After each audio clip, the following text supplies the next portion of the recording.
churn happens at home. It doesn't happen usually when they're in the gym consistently. You're not like in the gym getting a good workout saying, I'm going to quit today.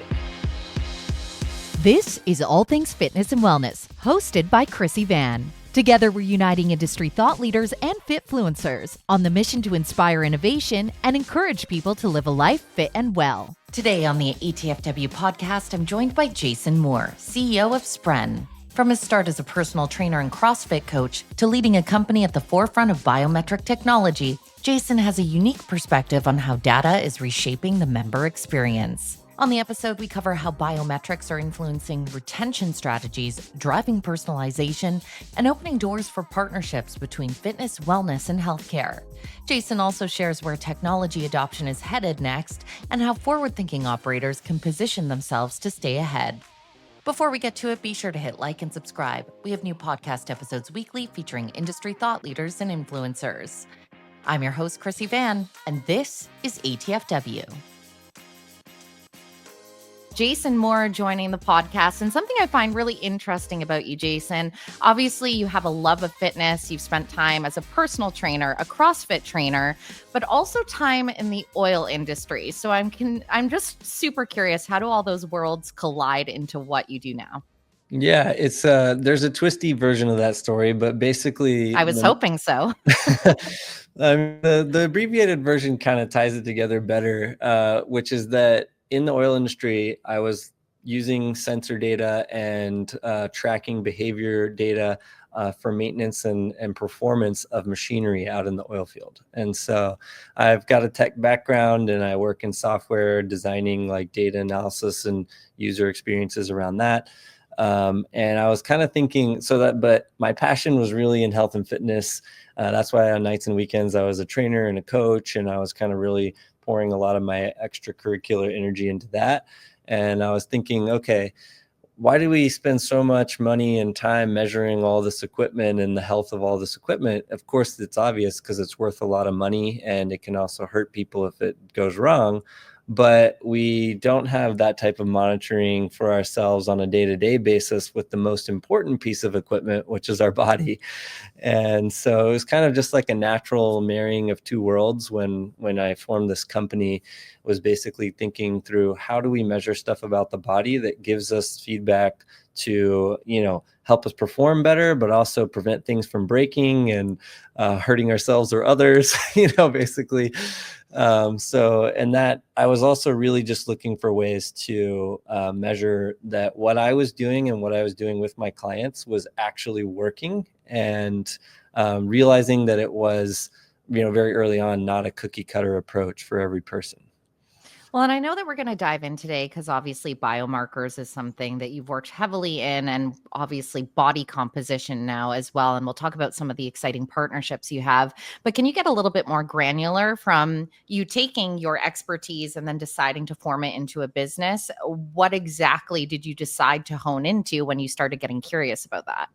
Yeah, so I'm a data nerd, and also kind of fit this stereotype of like this tech entrepreneur that thinks I can optimistically change the entire universe or something like that. But so we need visionaries like that, so that works. Yes, and my partners and our team does a good job keeping my feet on the ground. But we basically went into it with the idea of how do we solve this problem of just getting feedback from the body. And heart rate variability was the first metric that we really dug deep into, because we saw some really cool research showing how it's like a check engine light for the body. It can really help you balance workload and stress and recovery and inflammation and a lot of these different things. But at the time, this was like over 10 years ago, right? There wasn't a lot of tools that were just available to measure it. And so we thought we could make some tools that would be helpful to people. And that turned out to be true. And we ended up putting it out to the world with really no business plan, to be honest. We just kind of looked at a problem and started solving it. But pretty quickly, I was getting flown out to consult with like top pro sports teams who were like, oh, this is the thing we needed. We've been using this big piece of expensive equipment, and now you've made it so we can do this using just a normal heart rate monitor and a smartphone app. Can you name drop a little bit about those teams? Because that has to be a big deal when you're like, I'm just going to nerd out and solve this problem. And then that starts to knock on your door. Yeah, thank you. Yes. So the first one was actually the most interesting. It was England rugby and Scotland rugby, the national teams. Now I'm glad I asked this question. Didn't see us going there. Yeah. So it was just literally the first people that decided to fly me out. And I was just coming out of working in the oil industry at the time. And, I have like a fitness background, but I'm not a rugby performance expert or anything like that. And, I've learned a lot since then. But anyways, I went there and they were very kind. They ended up knowing more about it than I did at the time. But I did share some learnings with the data and the tech side, which is really kind of where we've learned over the years. We're just really great at making the bridge between like practical application and data analysis. So I helped them through that. They ended up going on and tracking for 2 years leading up to the Rugby World Cup, and publishing some really cool studies showing that they could predict injuries up to 6 months in advance using the data from our platform. Wow. And it's really cool. And that was just like getting thrown right into it, right out of the gate. It seemed to be solving a really real problem for these organizations. So since then, we've been used by in NHL teams and top collegiate football teams, basketball, a lot of individual sports too, because they're very measurable. We've got a lot of Olympic medalists in like mountain biking and cycling and things like that are very measurable sports. And it's been a fun ride. And that's kind of the high performance side. It was interesting in the early adoption of our tools. It was a lot of high performance sports and then kind of research labs that were looking into more like chronic health or psychological health.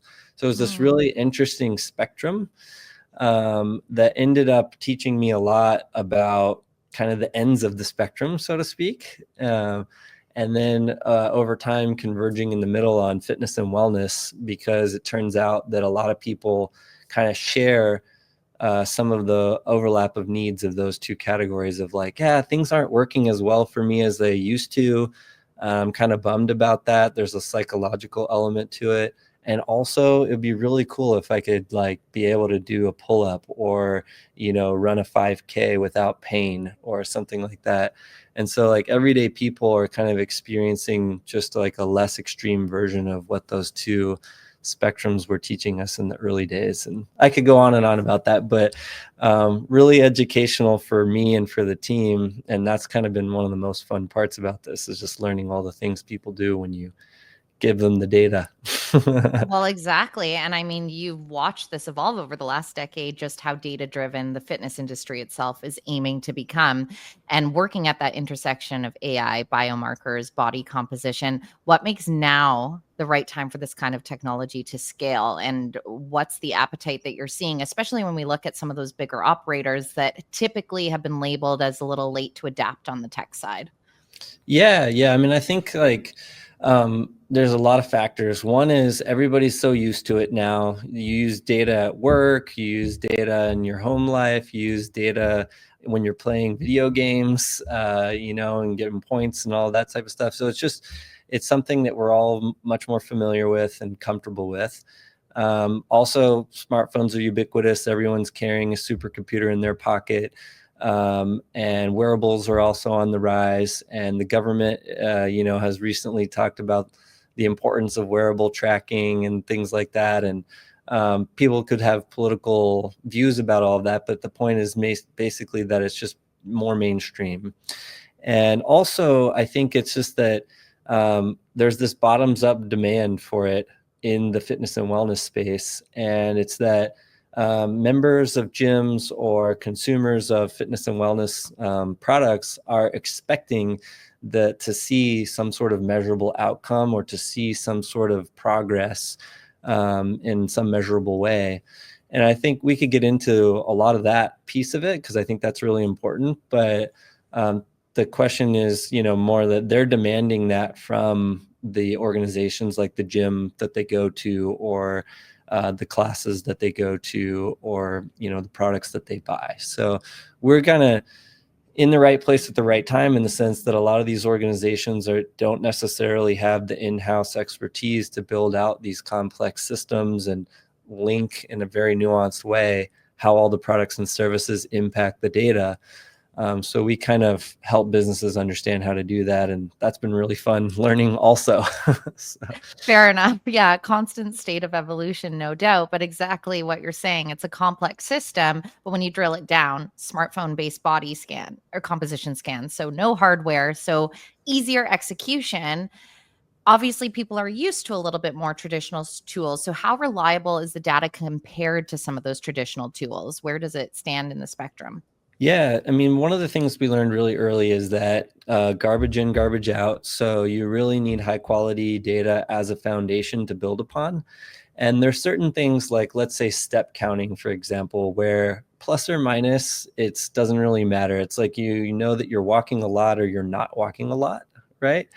And if it's a couple hundred steps off at the end of the day, then it just really doesn't matter for outcomes.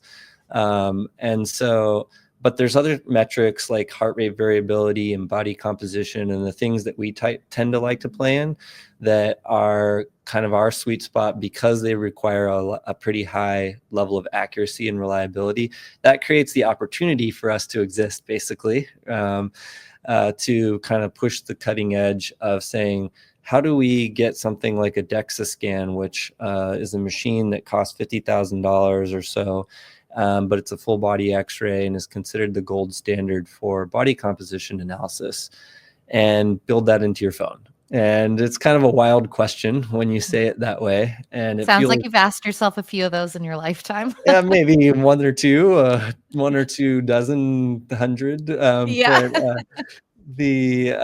So because we have kind of built this community around data tracking, and people really know that as a brand and as an organization, like quality and all of that is built into our DNA. They trust us and they partner with us on helping us innovate as well.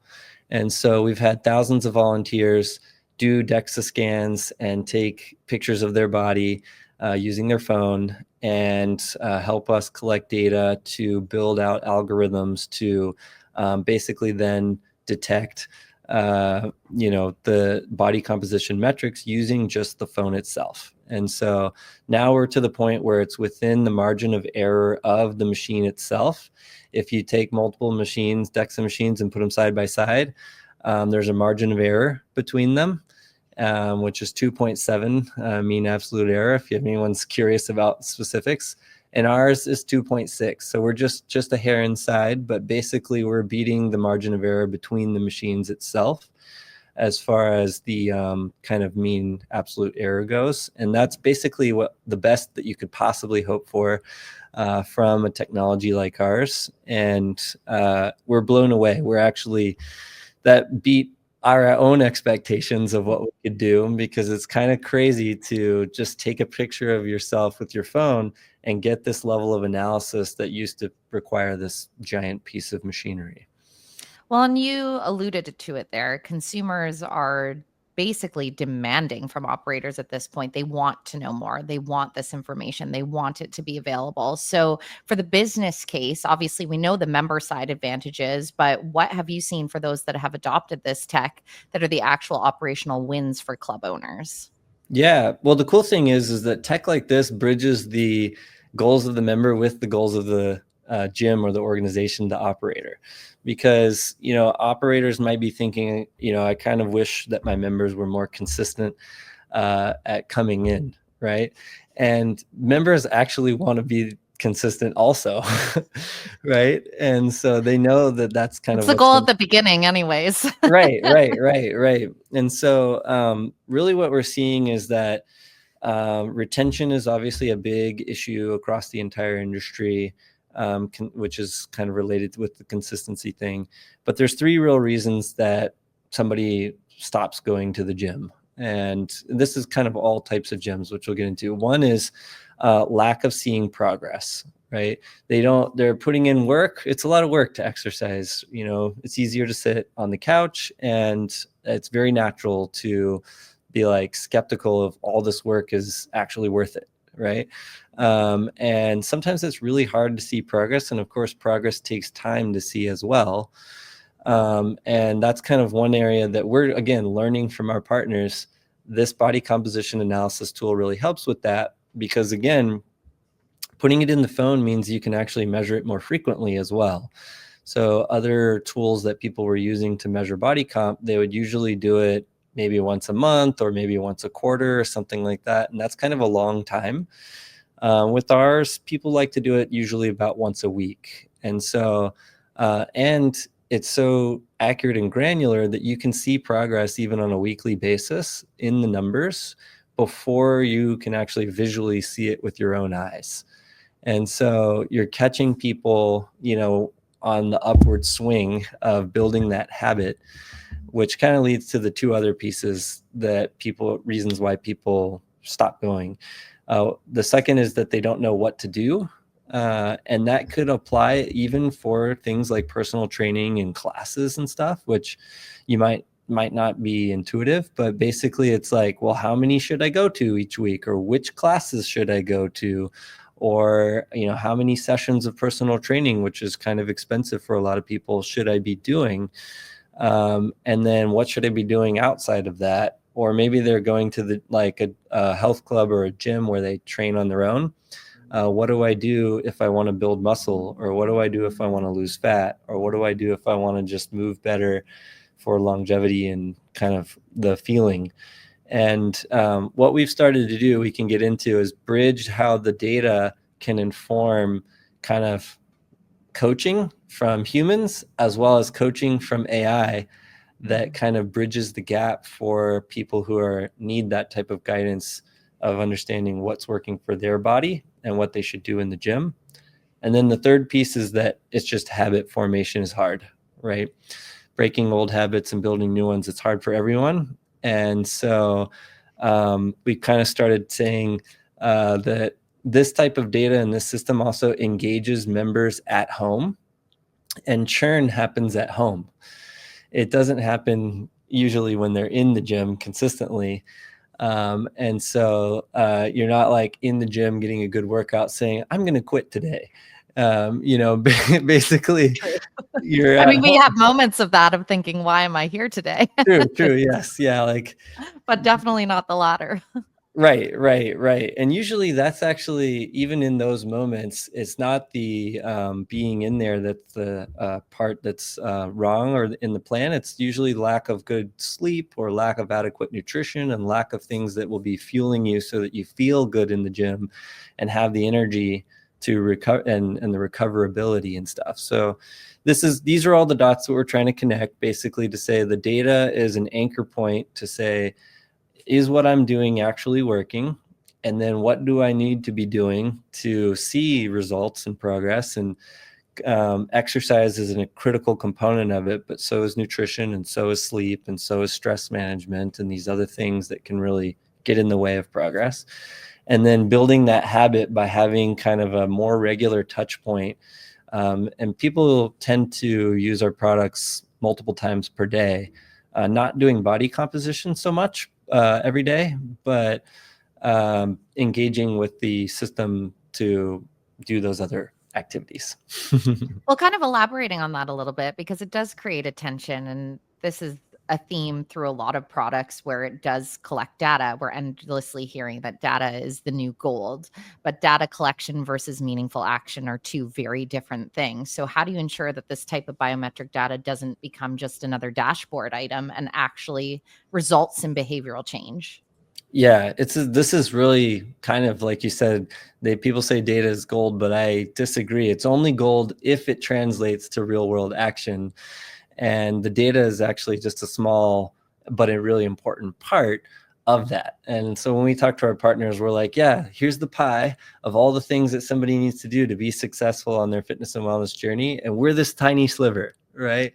But an important one, obviously. I'm devoting my life to it. So to answer the question, though, is basically we need to kind of understand where we're at and where we're going, and then what the behaviors are that are going to be predictive of the outcome we're looking for, right?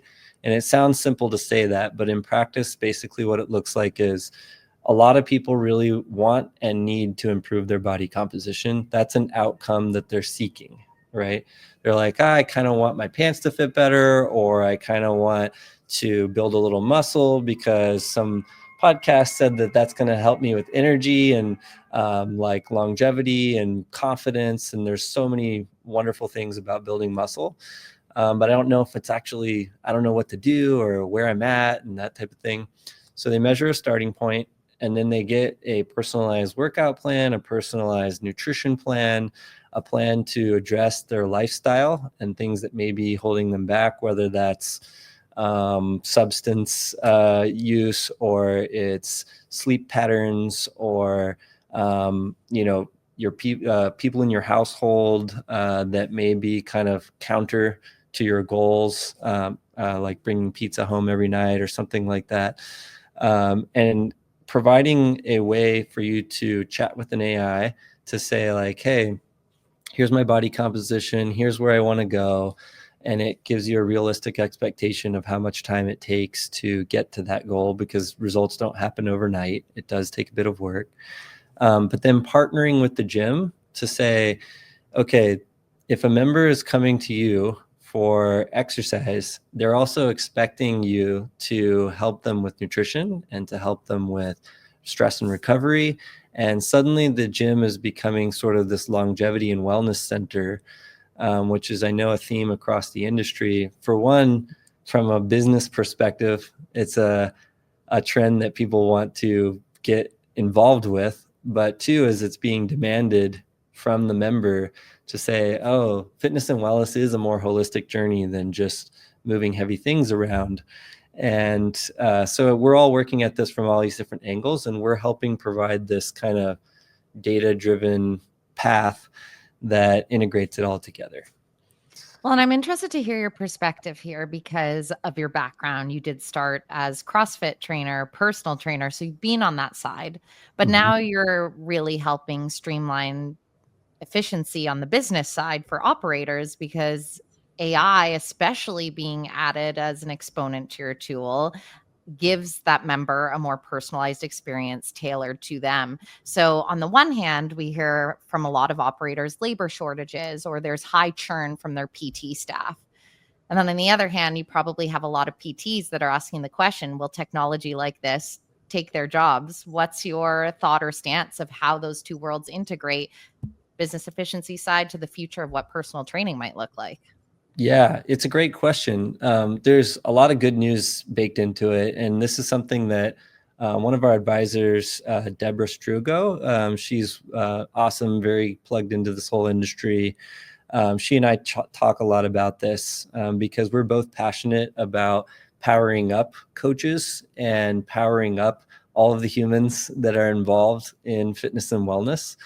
And to me, too, this is like one of the most personal industries to work in, because we're really trying to viscerally, deeply understand people and their bodies and their psychological health and behavior change, and all of these things are just so deeply personal.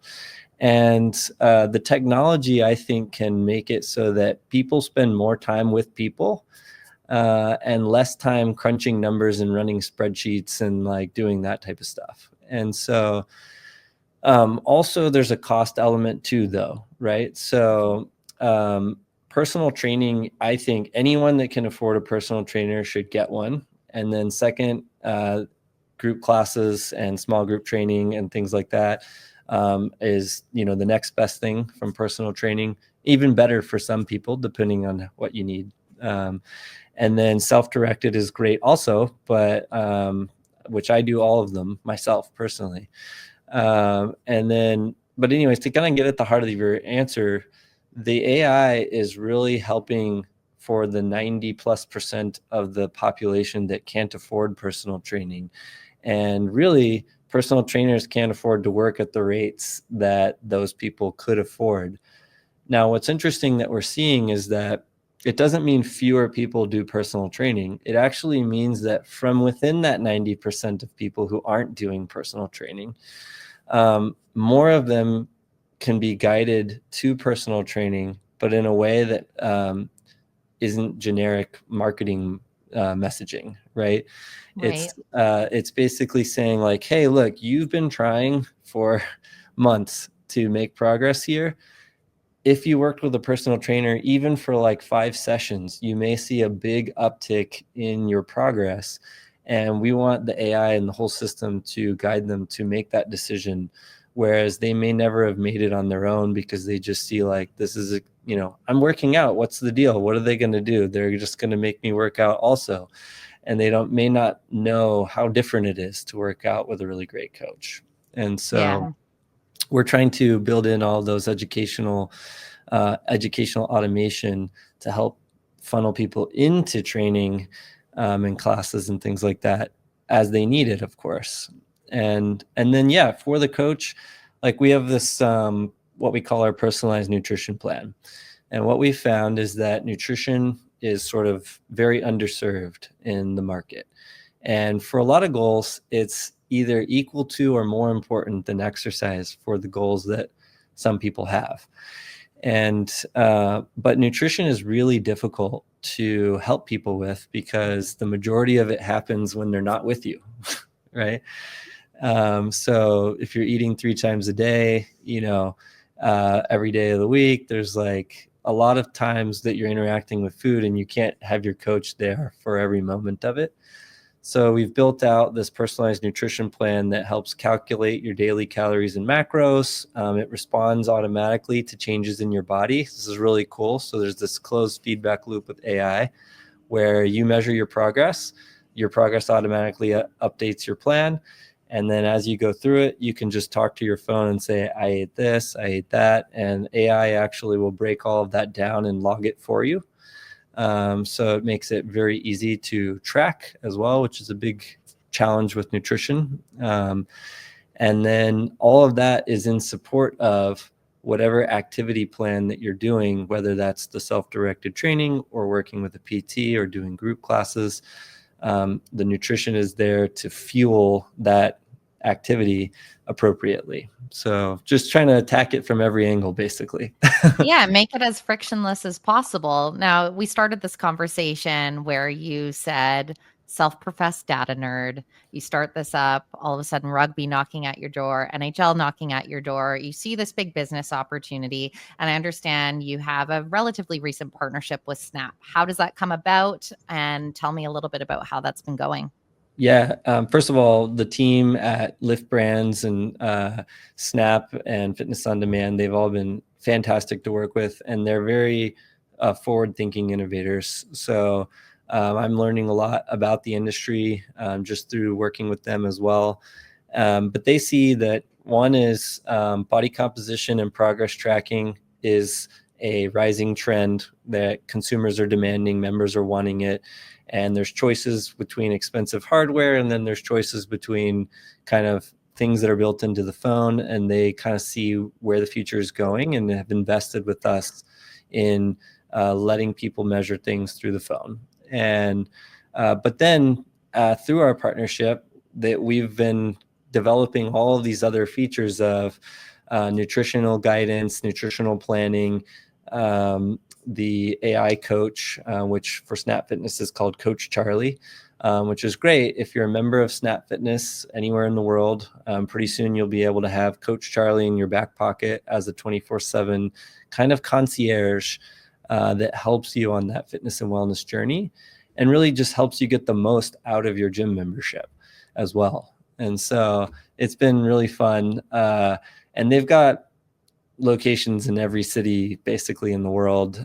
So for us, it's exciting as well to be able to serve so many people. And as a kind of lower staffed model as well, this also provides a lot of options for their members to get a lot of personalization and a lot of personal touch in a way that's very scalable. So yeah, win-win-win, it seems. Yeah, it'll be interesting to see the studies and business cases that you develop out of that too, because it is such a unique partnership. Before I leave you here, Jason, I am curious because you started the conversation saying this all happened because of your tech savvy brain and a lot of curious questions and problems you were trying to solve. So when you're looking to the future, I mean, we know AI, you're already adopting that. HRV is kind of where it began. What are the curious questions keeping you up at night that you're looking to solve, and really kind of that crystal ball into the future of where the tech stack and fitness is heading? Yeah. So, I mean, personalization is a word that has been, tossed around a lot over the last We 10 hear it years. 100 times a day. Yeah, yeah. And I think that the industry as a whole is going to finally be able to deliver on that in a scalable way. So, historically, the only way to do it was to get a personal trainer, right? And that's great. I still recommend that, without a doubt. But as a whole, the whole industry is really going to start to be able to deliver on personalization by connecting. And the way it all works is that you have to connect the right data and feedback loops into the rest of the system, right? So when you sit down on a piece of a workout equipment, right now you adjust the pins to whatever you want. Companies like eGym and Technogym and Echelon are all changing the game with that, by making it more automatically adapted to you and to what your previous reps and sets were and things like that. So that type of personalization is going to extend into the whole ecosystem. And hopefully we're a part of that, to provide kind of that data and feedback loop for everybody. But then AI is also, I tend to be an AI and tech optimist, but when it comes to health and well-being, I think technology and AI often hurt us, because they distract us with social media and they're trying to get our attention for ad clicks and getting us to sit more and move less and things like that. I'm personally very excited to help figure out how we get AI to actually help us move more and to make healthier choices and to support the behavior change that's already so difficult, but then we're inundated with all this noise. I'm personally very excited about helping it go the other direction by leveraging it in that way. Well, Jason Moore, thank you so much for taking the time. You're joining us in the heart of the summer season. I know that you've been well on the move, so I appreciate you carving out the time and space today. Yeah, thanks for having me. Yeah, I love the show, and I think that we could talk for days about how all of these things fit together, because it's a really exciting time in fitness and wellness, I have to say. You've just listened to the All Things Fitness and Wellness podcast, hosted by Krissy Vann. Be sure to hit like and subscribe. We have new podcast episodes weekly featuring industry insiders and influencers. Together, we're on a mission for everyone to live a life fit and well.